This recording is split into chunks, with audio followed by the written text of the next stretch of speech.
The defendant instructed the kids that they were not to answer the door or leave the house. All 3 children expressed fear about what their mother's response would be if they left the home. They didn't know what was going on with the kids. They had been told by her that somebody else was babysitting the children. The children's bodies and clothing were covered in feces, and the girls had difficulty physically walking outside of the residence. She is not to have any contact with these children by family members, third-party agents, or friends. I want to show you some images from inside a house in Michigan. Take a look. This is from the Oakland County Sheriff's Office. Look at this absolute mess. And there are things that are so disturbing and disgusting that they're blurred out in some of these photos. And this looks like it's a bathroom of sorts. Let me show you another photo. Again, from inside a home. Now, this is what you need to think about when you look at these pictures. There are 3 young children living alone in this home for years. Like young children, trying to figure things out and somehow surviving through this. Take a look at the next photo. Here's a bathtub. You don't want to know what's in that bathtub.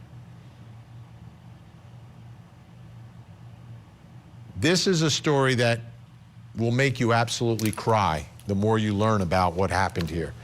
So let's get some more information. Joining me, the man overseeing this investigation, Oakland County Sheriff Michael Bouchard. Sheriff, thank you so much for joining us tonight.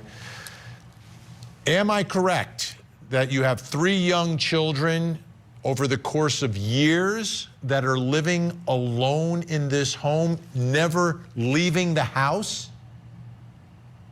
Absolutely correct. The 2 young girls never left the house the whole time. The young boy, and this will tear at your heart even more, left twice for mere moments, once to go to the mailbox and once because he wanted to go out and feel what the grass felt like. As we look at the conditions inside, everyone's wondering, how did they survive this? How did they eat? Where did they sleep? How did they bathe?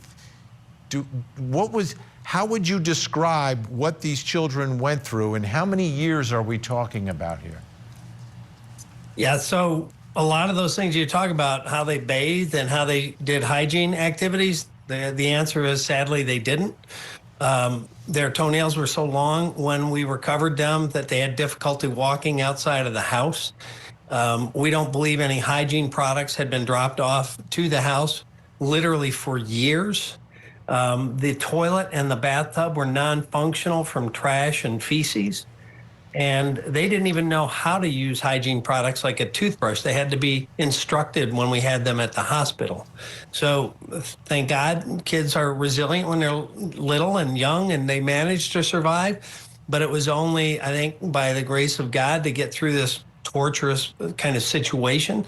Food was dropped off on an irregular basis on the front porch. They didn't have contact with the outside world or adults for love, for education, for guidance, for anything.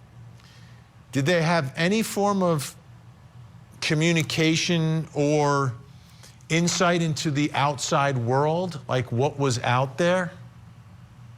They had a television, so they were spending a lot of time on television. They had no schooling going on. So, part of the process going forward will be to determine not only their physical health, but their mental health and their educational level. Where are they? Since they've been, in this stasis, if you will, going all the way back to COVID years, where they haven't had any educational instruction. So more than likely they fell backwards. And that's all going to be part of the undertaking to figure out exactly what has to be done to remediate that and help them get on a better path. And where was Mom and Dad? So for a time, Dad was incarcerated. And when he got out at some point, he petitioned the court to have visitation of the children. She contested it. And finally, a consent agreement was entered a couple of years ago, but she still was not allowing him visitation. So he was not in the picture. She was, as I said, occasionally dropping food or having it delivered by like an Instacart or other folks. So she had no contact with the girls and only limited contact via phone to the young boy. Is there any indication as to why this happened? Yeah, I don't think any answer would ever make any of us feel any better about it, because how could you? But, nothing that makes any sense to us at this point. And how did you find these children? How was this sort of uncovered and these children end up being saved?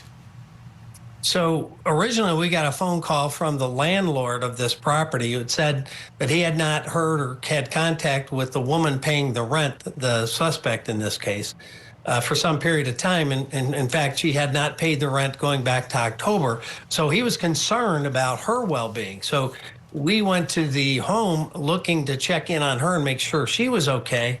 And imagine our surprise when we found what we found, with 3 children living in squalor, literally alone and abandoned for years.